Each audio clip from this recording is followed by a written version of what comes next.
Bonjour à tous, je suis Marie Josselin et j'accompagne les freelances et les indépendants à faire décoller leur activité et attirer des clients. Alors aujourd'hui, bienvenue dans cette interview sur la relation à l'argent. C'est un sujet qui est essentiel pour aider les freelances, les indépendants qui cherchent vraiment à faire décoller leur business. Aujourd'hui, je suis ravie d'accueillir une experte sur la relation à l'argent, Ophélie Jouvenon. Eh bien, bonjour Ophélie, bienvenue chez nous. Bonjour Marie, bonjour à tous, bonjour à toutes. Alors Ophélie, tu es économiste, entrepreneur, investisseuse, coach de belles casquettes. Tu es la fondatrice de Fric au féminin et tu aides les femmes et les hommes à transformer leur relation à l'argent et à atteindre la liberté financière pour avoir une vie, je suppose, plus épanouie, plus prospère.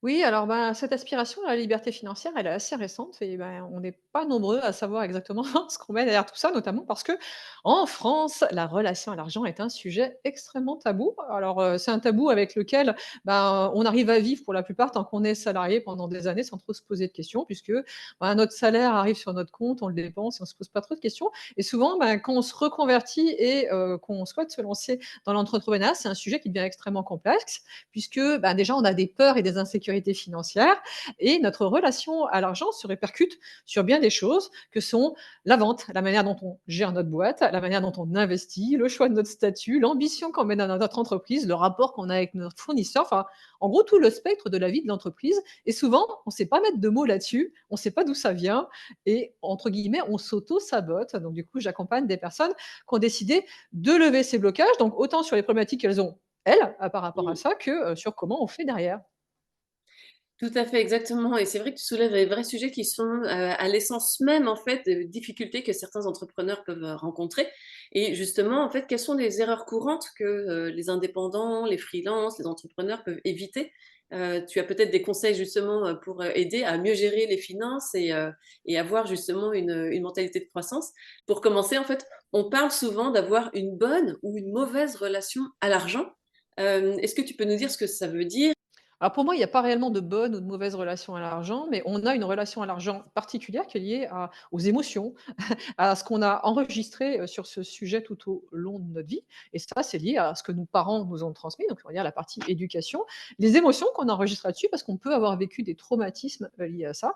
Moi, c'est le cas dans ma famille. J'ai eu un grand-père qui a vécu la guerre, et du coup, on va dire la culture du manque Oui. et la raréfaction est arrivée chez moi de manière drastique. Donc, il a fallu que je traite moi-même ce sujet qui était la peur du manque qu'on est beaucoup à avoir au moment où on se reconvertit vers l'entrepreneuriat. Parce que bah, si tu as peur de manquer, tu n'investiras pas aux bons endroits dans ton entreprise. Donc, tu as plutôt intérêt à lever toutes ces craintes parce que sinon, ça risque de plomber le développement de ton business. Donc, on disait, bah, il y a toute cette partie qui est transmise et on a beaucoup de choses qui sont transmises sur la relation à l'argent. Et puis, bah, il y a tout ce que la société véhicule par rapport à ça. Je le disais, en France, c'est tabou. C'est parfois même mal vu de gagner de l'argent. Mm. Dernièrement, j'ai fait un sujet sur l'écologie et l'argent. Par exemple, les gens qui créent des business dans le domaine de l'écologie, souvent sont très coincés sur ce sujet parce qu'ils opposent argent et écologie. Par exemple, quand on a bossé dans les domaines du soin, souvent on pense qu'il est mieux de donner et de soigner gratuitement que de se faire payer à sa juste valeur. Enfin, voilà, tout ça, c'est des modes de construction. Et puis, bah, selon l'environnement dans lequel on vit, si vous êtes entouré de personnes qui pensent que les vendeurs sont des voleurs, les riches sont pas des gens bien, vous allez vous auto-saboter et vous ne développerez pas une activité prospère. Donc c'est vraiment essentiel, à un moment, de se poser. Alors moi, j'aime bien dire de faire sa fricothérapie, c'est un peu c'est une manière de provoquer les gens, mais en Ouais, même mais temps, c'est là, ce c'est là. sujet de l'argent, du fric, à partir du moment où on devient entrepreneur, il faut que ça Mm. circule correctement dans notre vie, dans notre business et c'est à nous de créer nos propres solutions et si on s'auto-sabote, eh bien, on peut mettre en place toutes les stratégies de marketing, de vente et tous les produits qu'on veut, on n'y arrivera pas. Donc, c'est essentiel vraiment de se poser les bonnes questions et se poser les bonnes questions, ben, c'est revenir sur, tout ce qu'on nous a, légué là-dessus et ben, voilà, c'est des parcours qui sont personnels, sur ce sujet-là et comme je le disais, ben, souvent on vient à l'entrepreneuriat après une phase dans le salariat. Par exemple, si tu as été, prof, et fonctionnaire, toute une partie de ta vie et que tu décides de te reconvertir vers l'entrepreneuriat, bah, quand tu étais fonctionnaire, tu n'avais pas à toucher d'argent, c'était bah, même tu avais pas le droit de le faire, hein.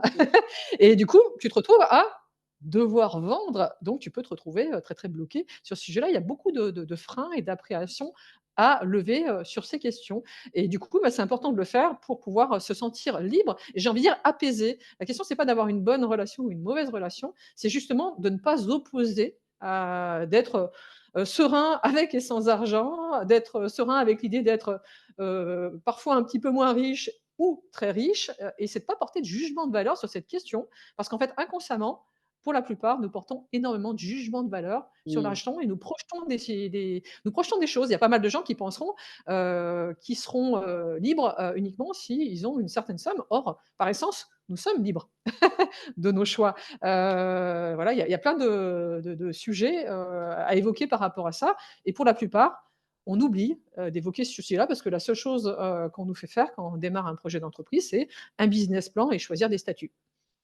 Exactement et c'est vrai que ce que tu soulignes en fait, c'est on est tous, investis de croyances finalement, de croyances personnelles, familiales, culturelles, religieuses à tout niveau et c'est aussi très inconscient et on s'en aperçoit pas toujours finalement et le moment où parfois on va s'en apercevoir, c'est quand on manque de résultats ou quand on se rend compte qu'on n'a pas ce qu'on veut ou ce qu'on désire et là, on va commencer peut-être à se poser des questions, à se dire: «Mais pourquoi j'ai pas ça?» et finalement, j'ai peut-être des freins, des barrières donc c'est très intéressant de faire ce travail donc si je comprends bien en fait, enfin, l'argent qui est quelque chose d'assez extérieur et qui se matérialise, finalement que ça commence déjà par un travail intérieur.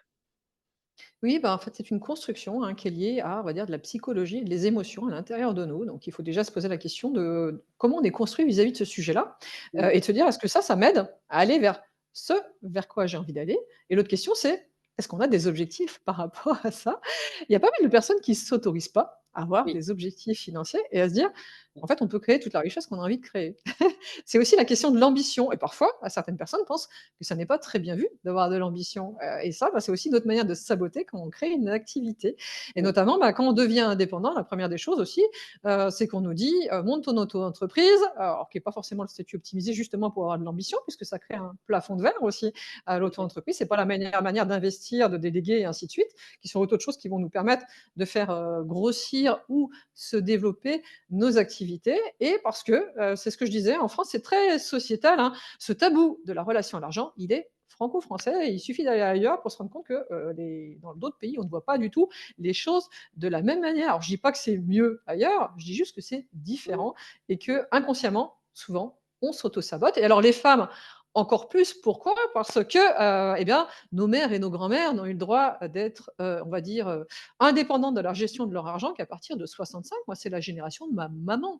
Donc, on est très peu nombreuses. Je ne sais pas si toi, tu as eu une maman qui était entrepreneur et investisseuse. Moi, ce n'était pas mon cas. Elle élevait des enfants. Donc, on ne nous a pas transmis de culture financière et on ne nous a pas forcément transmis l'idée qu'on pouvait être voilà, des femmes libres financièrement, c'est-à-dire plus qu'indépendantes. et c'est là qu'en fait, on porte aussi, bah, tous les messages qu'on a entendus et qu'on a besoin de faire ce travail finalement pour se déconstruire un peu tout ce qu'on a emmagasiné, consciemment, inconsciemment et en même temps se réconcilier avec toutes les potentialités que ça représente. Tu vois, quand tu parlais d'ambition, d'objectif, c'est de te dire: «Qu'est-ce que moi je m'autorise à atteindre? Qu'est-ce que j'ai envie de réaliser?» et ça va conditionner en fait, quand on a cette vision-là, ça va conditionner nos actions, notre posture, nos émotions et automatiquement, bah, voilà, on dit, que la pensée en fait génère l'action et l'émotion également va pouvoir ancrer et permettre de poursuivre en fait ce rêve-là et ensuite arriver à la matérialisation de ce qu'on veut atteindre et c'est un processus, c'est un mécanisme qui commence effectivement dans sa psychologie, dans son émotion et qui va amener finalement l'action et qui va mettre en mouvement l'atteinte des résultats. Mmh. Oui, puis ce qui est important aussi, c'est de ne pas mettre d'injonction sur ce sujet parce que donc là, on parlait de la question de l'ambition, mais en fait, à chacune et à chacun son ambition. L'ambition, ça peut être, de travailler une journée par semaine en ayant un niveau de rémunération, qui nous convient et ainsi de suite. Mmh. À chacun, de voir, quel est l'équilibre et c'est une question d'équilibre finalement qu'on a envie de trouver dans notre vie. Bah, les femmes, la plupart, quand on est maman, bah, notre ambition, c'est de ne pas sacrifier notre équilibre vie personnelle, vie professionnelle. Moi, c'est mon cas, hein, Oui. ça passe avant le reste, tout, en ayant une belle prospérité dans notre vie et notre activité économique au sens large. La question de l'ambition et des injonctions par rapport à ça, elle est souvent assez pesante sur les entrepreneurs et notamment, bah, quand tu lances un business, tu peux avoir des jugements de valeur vis-à-vis de toi-même qui sont de te dire: «Ah mon Dieu, j'ai pas gagné tant, je ne réussis pas parce que Mmh. j'ai pas fait tant de chiffre d'affaires», ainsi de suite et donc t'envoyer des jugements extrêmement Une négatifs. flagellation. Sauf qu'en fait, il faut se laisser le temps de la progression, il faut se laisser le temps d'un certain nombre de choses et justement de se sentir libre de ce sujet. tu les exprimes et ça fait du bien de l'entendre parce que je pense qu'on est nombreux, nombreuses à justement se poser ces questions-là dans nos parcours et chacun à son niveau finalement. On a tous besoin de grandir et de croître par rapport à nos situations et à ce qu'on est et à se reconnecter à qui on est et à ce qu'on veut vraiment. Et aujourd'hui, par rapport à ce que tu as pu rencontrer, aux personnes que tu as pu, au parcours que tu as pu voir, est-ce que tu as déjà détecté des erreurs que les gens font d'une manière un peu inconsciente et sur lesquelles justement on pourrait échanger pour éviter justement aux entrepreneurs de tomber dans ces erreurs-là? Bah, c'est déjà de ne pas travailler sur son rapport émotionnel à l'argent et de ne pas voir l'argent de manière positive en entrée et en sortie.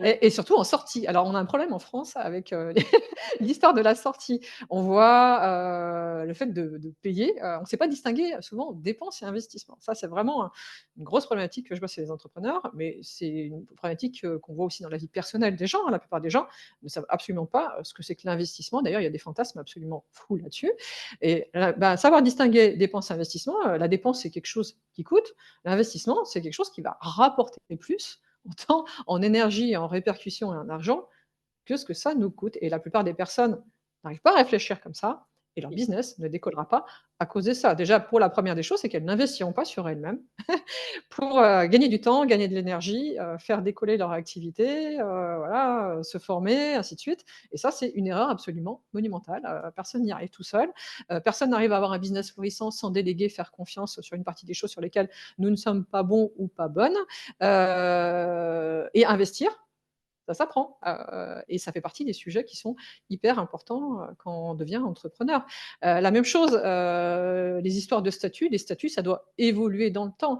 Et je vois beaucoup d'entrepreneurs aussi qui passent du temps à faire de l'administratif, c'est absolument fou. Aujourd'hui, on peut avoir des systèmes automatisés sur quasiment tout. Ça, c'est de la mauvaise économie quelque part que de pas investir sur un système automatisé sur la gestion de l'administratif et des finances dans son entreprise.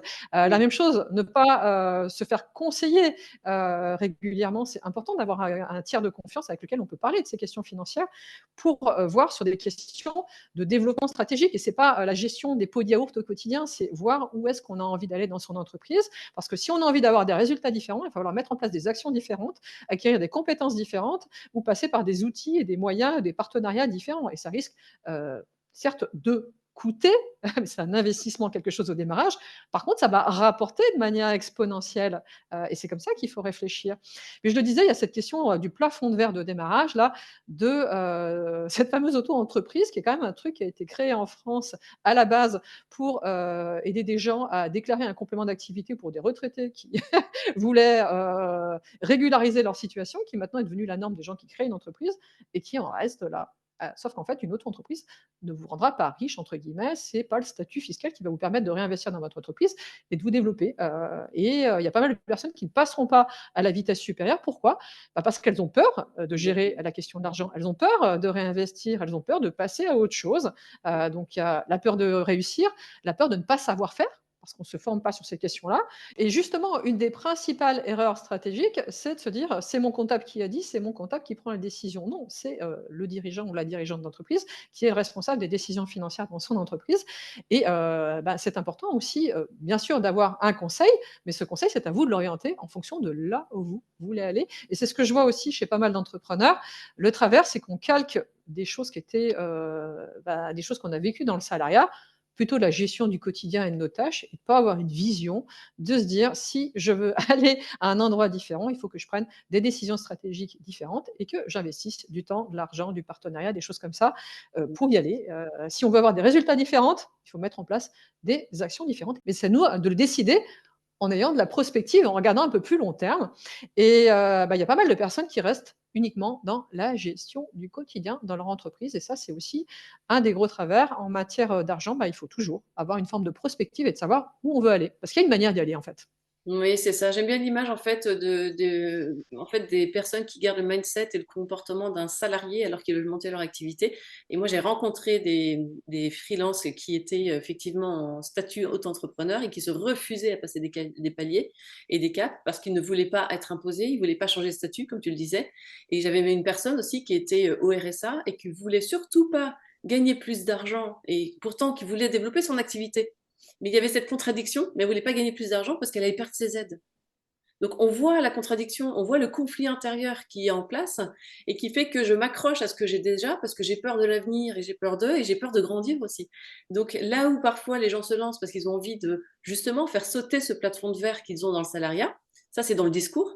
Et une fois qu'ils y sont, finalement, ils se verrouillent eux-mêmes, ils s'auto-sabotent parce qu'ils ont peur finalement quelque part aussi de gagner de l'argent. Donc la relation à l'argent, c'est aussi parfois avoir du mal justement à trouver les stratégies pour arriver à gagner davantage, mais il y a aussi ceux qui mettent des stratégies pour justement éviter d'en gagner trop. Bah oui, parce que, selon le milieu dans lequel tu es, bah, notamment comme tu disais, quand tu es au RSA, si tu as une vision de ta vie un petit peu à minima, liée à ça, hein, à une situation, à un moment, bah, tu t'autorises pas à avoir ta vie à maxima, et tu es peut-être aussi entouré de personnes qui pensent des choses très, très négatives vis-à-vis de l'argent. Hmm.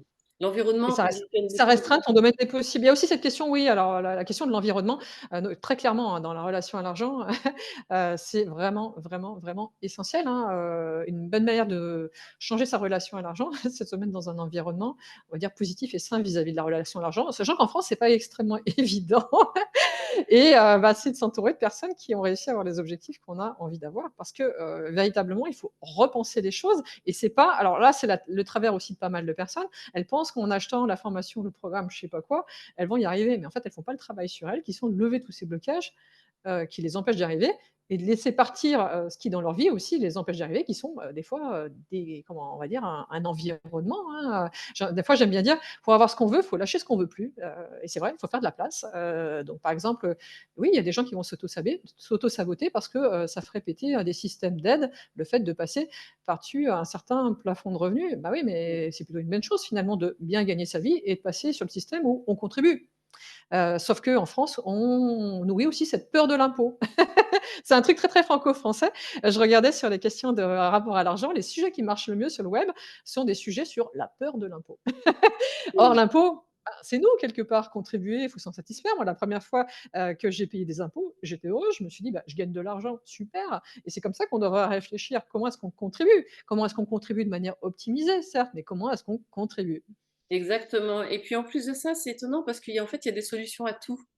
Et moi, je rencontre des personnes qui sont spécialisées justement sur la défiscalisation, sur la gestion de patrimoine, sur tout ce qui est lié en fait à la gestion financière des entrepreneurs et des dirigeants, et qui me disent, mais il y a des solutions pour contribuer d'une manière saine et payer un minimum d'impôts pour aussi pouvoir réinvestir et continuer à alimenter sa propre machine. Sauf qu'aujourd'hui, les gens ignorent qu'il y a des choses possibles. Ils ont tellement ancré dans leur tête qu'en France, on paye des impôts et l'État ponctionne, etc., que finalement, ils ne se disent pas qu'il y a peut-être des solutions pour justement éviter de se mettre en danger déjà dans son activité par rapport à l'imposition, mais également, une fois qu'on développe un certain chiffre, de pouvoir l'investir ou payer des impôts d'une manière plus intelligente. Bien sûr, oui, oui, la vie à la société, il y a en effet plein de choses, très, très intéressantes à faire, si ce n'est que c'est pas le discours, ambiant qui est véhiculé. Mais enfin, à partir du moment où on devient entrepreneur, bah, déjà, en fait, on n'est pas dans le cas de figure de la plupart des gens, donc il faut revoir, heu, ses croyances vis-à-vis de cette question-là et justement, bah, s'entourer des gens qui ont trouvé des solutions parce qu'il y a que des solutions sur ces sujets-là, hein. Faut-il s'ouvrir aussi à cette idée de voir son entreprise aussi comme un investissement qu'on fera, fructifier dans le temps? Exactement, et c'est vrai que là, tout ce que tu peux évoquer aujourd'hui, ça montre vraiment que entreprendre son activité, indépendante ou entreprise, ça montre que ça évolue au même rythme, au même niveau que nous-mêmes, on est prêt à évoluer. Voilà, et les résultats qu'on observe et qu'on peut obtenir sont aussi le reflet de à quel point nous, on est capable de se remettre en question, d'avancer, de grandir et de bousculer un peu nos petites barrières intérieures. Mmh. Oui, oui et puis du coup, bah, de se former aussi et d'apprendre sur ces sujets-là. Je regardais les derniers sondages là, qui ont été faits en France, sur, les métiers qui sont mal perçus. Oui, Alors les métiers liés à l'argent ont mais une affreuse mauvaise presse, on continue, et c'est très, lié alors en France, le rapport à l'argent, il est très, très négatif. C'est lié, bah, à la religion, on va dire l'héritage de la culture catholique qui a tendance à diaboliser, le rapport à l'argent. C'est lié à l'opposition, capitalisme-prolétariat qui est très, très marquée chez nous. Elle l'est beaucoup moins dans d'autres pays, en fait, alors qu'on est et quand on devient entrepreneur et surtout quand on démarre, bah, en fait, on est notre propre patron. Donc on n'est ni un gros patron capitaliste, ni en fait, on est les 2. Et du coup, on se retrouve, quelque part dans nos propres contradictions. Et ça pose souci chez pas mal, d'entrepreneurs, notamment des gens qui ont des convictions assez marquées, plutôt côté prolétariat, c'est assez amusant et qui viennent de ces milieux-là et qui s'autoriseront jamais à gagner de l'argent avec leur entreprise parce qu'ils auraient l'impression, voilà, de trahir quelque part, la culture familiale, Oui, ou des amitiés en fait, ou leur environnement. oui. Et puis, bah, il y a les héritages, aussi de la culture agricole où à l'époque, dans la construction de la société française, les agriculteurs avaient tendance à cacher l'argent sous les matelas, donc il fallait pas en Mmh. parler, d'où ce fameux tabou, il faut pas parler d'argent. Exactement et c'est très étonnant justement cette emprise, hein, de tous ces facteurs extérieurs qui viennent, influencer. Et quand on entend toute son enfance ou quand on entend, autour de nous, oui, les sales riches ou machin, il y a plein de verbatims comme ça qui viennent et inconsciemment, en fait, conditionner notre relation à l'argent, alors qu'en fait l'argent ne fait qu'amplifier ce qu'on est déjà. L'argent, c'est neutre en soi à la base. C'est un alors certains diront que c'est une énergie, mais c'est un outil avant tout pour réaliser des choses. Je veux dire, on ne gagne pas de l'argent pour gagner de l'argent en général. C'est que derrière, on a une finalité, on a une aspiration, on a envie de réaliser quelque chose. Et finalement, de mettre des émotions ou des jugements de valeur sur de l'argent, c'est juste porter un jugement sur qu'est-ce que hypothétiquement on serait amené à en faire. Et finalement, on fait une mauvaise presse à de l'argent qui a juste rien demandé, c'est juste quelque chose de neutre à la base. Et moi, j'ai la conviction que ça ne fait qu'amplifier ce qu'on est. Donc, on va dire, il y a des gens qui sont épouvantables pauvres, mais ils deviendront épouvantables riches, voilà. Et des gens qui sont très sympathiques, qui sont riches, et qui, même pauvres, sont aussi très sympathiques, voilà. Donc, pour moi, c'est plutôt l'argent, c'est un amplificateur de ce qu'on est déjà. Voilà. Oui, c'est comme le beurre dans la cuisine, c'est un exhausteur de goût. C'est ça. J'adore l'image, c'est exactement ça. Bon, ça fond au soleil le beurre aussi, donc il faut être prudent sur sa gestion à l'argent aussi. Donc, comme tu l'as exprimé, il y a aussi une manière de l'approcher, d'être accompagné, d'apprendre en fait à gérer l'argent. Parce que finalement, quand on part avec un bagage parfois un peu handicapant dans sa relation à l'argent, qu'est-ce qu'on peut faire aujourd'hui justement pour apprendre à se réapproprier l'argent, à se réconcilier avec cette notion et arriver à faire fructifier nos projets? Bah, moi, j'ai envie de dire, il faut commencer par faire moi j'appelle ça le micro, apprentissage, c'est-à-dire c'est la méthode des petits pas. Allez pas faire, allez pas passer un diplôme de comptabilité en pensant que c'est ça qui va vous permettre d'être un super gestionnaire dans votre entreprise. Regardez des vidéos sur des chaînes d'éducation financière. Enfin voilà, tous les jours, montez en compétence sur ce sujet-là pour, déconstruire les croyances que vous avez et faire votre éducation financière. C'est déjà énorme parce qu'en fait, c'est une transformation dans le temps, hein, travailler sur ce sujet. C'est vraiment modifier, sa vision des choses sur ces questions-là. Et voilà, je le vois chez les entrepreneurs. En fait, les entrepreneurs, ont des difficultés sur la gestion financière dans leurs entreprises, mais ils ont pas d'éducation financière. Ils pensent en avoir, ils pensent savoir gérer l'argent. Savoir gérer l'argent, c'est pas, aller faire les courses et payer ses impôts. C'est plus complexe que Mmh. ça. C'est projeter sa vie. Donc il faut déjà pouvoir se projeter. Il y a pas mal d'entrepreneurs qui ne se projettent pas et c'est pour ça d'ailleurs que leur activité ne fonctionnera pas, parce que, ben, ils essaient juste de reproduire un job comme ils l'avaient dans le salariat. Et là, c'est un petit peu le travers de l'indépendant. Il y a certaines personnes qui réussiront à devenir entrepreneurs parce que justement, elles auront une vision et elles apporteront tout ce qu'il faut pour le développement stratégique de leur entreprise. Mais ça va se faire par strat, hein, ça n'arrive pas le premier jour quand on commence à monter son entreprise. Et puis la vision qu'on a, elle évolue dans le temps, donc il faut s'autoriser à la faire évoluer. Et véritablement, moi aussi, je vois cette question-là, c'est qu'on s'en sort dans notre rapport à l'argent parce qu'on fait des petits pas et qu'on monte en compétences en testant, ainsi de suite, voilà, en faisant des choses et en s'autorisant à faire des erreurs. Alors ça aussi, tout le monde pense que faire des erreurs avec l'argent, mon Dieu, c'est comme mourir. Alors on ne Mmh. meurt pas, parce que, on a fait une erreur financière.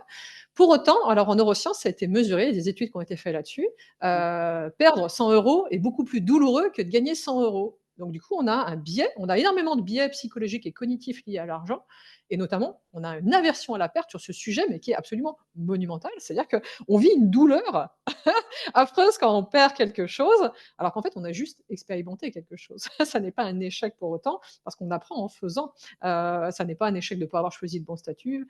tout, peut se modifier en discutant. Moi, pendant des années, j'ai aussi dirigé des structures d'appui au financement d'entreprises. Il y a pas mal de gens qui, quand ça fonctionnait pas dans leur entreprise, n'osaient jamais aller en parler avec leurs fournisseurs, avec leurs créanciers, ainsi de suite. Mais même quand on a une difficulté dans l'entreprise, la première des choses, c'est d'aller contacter les gens auprès de qui on a souscrit des aides pour en parler. 100 des gens vont être OK pour les rééchelonner ou faire des facilités. On en passe tous, par des moments où c'est plus compliqué financièrement dans nos vies. Je l'ai aussi vu dans les entreprises. Les entreprises, il y a un cycle de vie des entreprises. Les entrepreneurs souvent vivent très, très, très, très mal l'échec, s'autorisent pas non plus à réinvestir dans leurs entreprises pour les faire pivoter. Il y a voilà, vraiment des biais cognitifs qui sont liés au fait que on est parti pour quelque chose tout au long de notre vie, ça va fonctionner de la même manière. Une entreprise, c'est de l'adaptation permanente, il faut tout le temps aller chercher des nouveaux clients, de nouvelles manières de fonctionner, expérimenter des nouvelles choses. Moi, je pars du principe qu'à partir du moment où j'ai mis quelque chose sur le marché, le cycle de vie du produit est déjà fini. C'est-à-dire que faut réfléchir sur un nouveau projet. Il y a peu de gens qui réfléchissent comme ça, on ne nous a pas appris ça, puisque on a réappliqué aussi dans l'entrepreneuriat la même chose que sur le salariat, qui était un métier à vie avec un fonctionnement, ainsi de suite. Ça marche pas dans l'entrepreneuriat, ce truc-là. Il faut réinventer, il faut pivoter.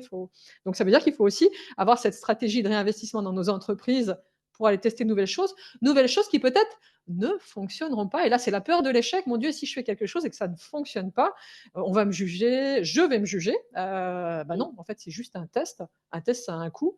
Mais finalement, mieux vaut une erreur rapide que ne rien faire et se retrouver dans un cycle de mortalité de son activité.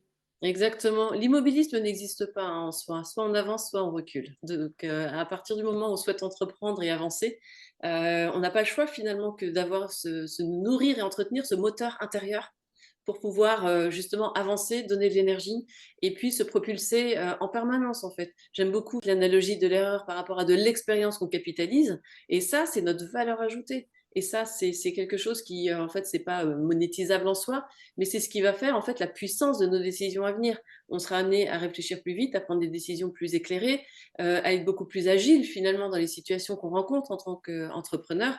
Et ça vient du capital d'expérience. S'il n'y a pas d'essai-erreur, l'expérience n'existe pas, on est comme des débutants. Donc à ce moment-là, on ne peut pas aspirer à avoir des résultats ou un certain niveau de croissance si on n'accepte pas le chemin et les challenges qui vont avec.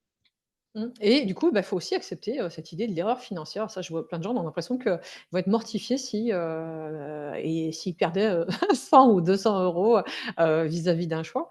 Voilà, en fait, ça, c'est le meilleur moyen d'amener son entreprise dans le mur. C'est-à-dire qu'en fait, dans tout ce qu'on fait, il y a plein de choses qui ne fonctionneront pas. D'ailleurs, dans l'entreprise, l'entrepreneuriat, il y a cette fameuse loi de Pareto qui dit qu'il y a que 20 de ce qu'on fait qui produit 80 de la valeur. Ça veut dire qu'il y a plein de choses qu'on fait qui Oui, coûtent, qui nous mangent de l'énergie et de l'argent et puis qu'on va lâcher, hein, de toute façon. Mais il faut avoir testé des choses pour le savoir.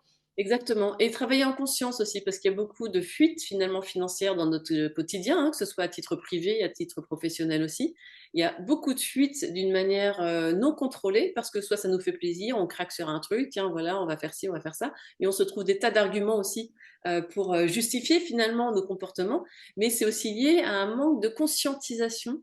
Et quand on commence à s'observer et à travailler sur la gestion financière, et je trouve que c'est la puissance, une des puissances aussi que tu apportes, c'est que d'amener à réfléchir sur nos comportements, sur comment est-ce qu'on peut optimiser et mieux gérer nos finances, tout d'un coup, on va se placer comme observateur de notre propre fonctionnement.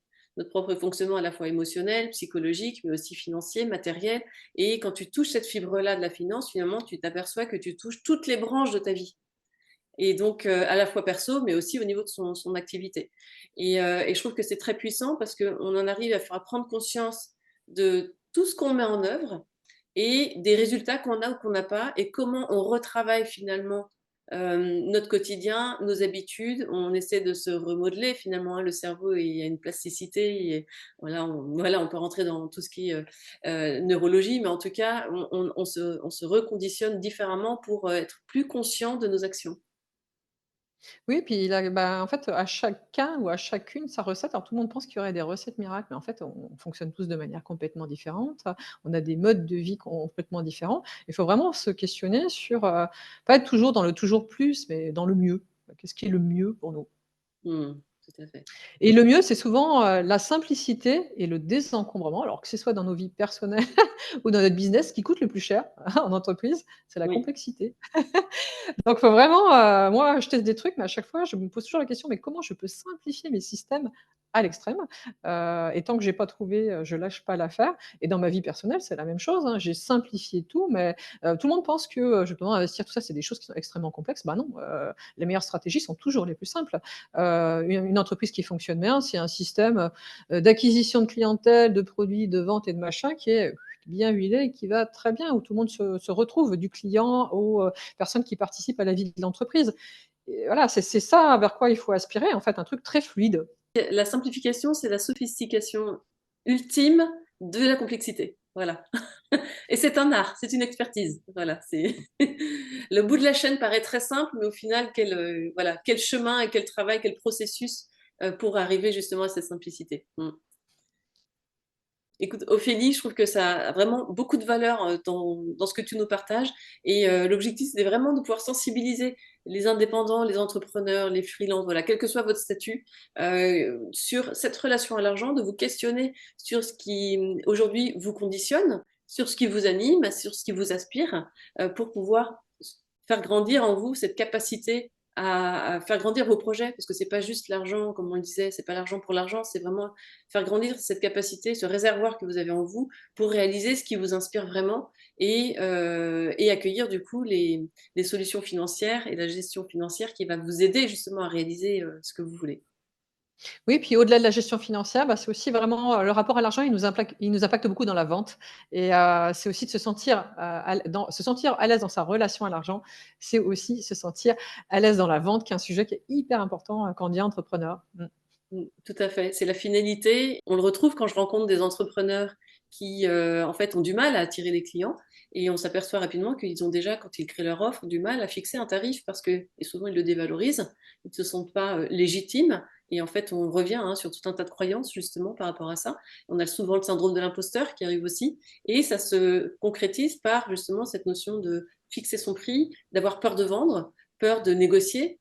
Une des plus grandes peurs, c'est la réponse aux objections quand on est face à un client et que voilà, en général c'est vous êtes trop cher, comment je réponds à ça, voilà. Et ça c'est clairement ça vient confronter le statut et l'avenir de l'entrepreneur.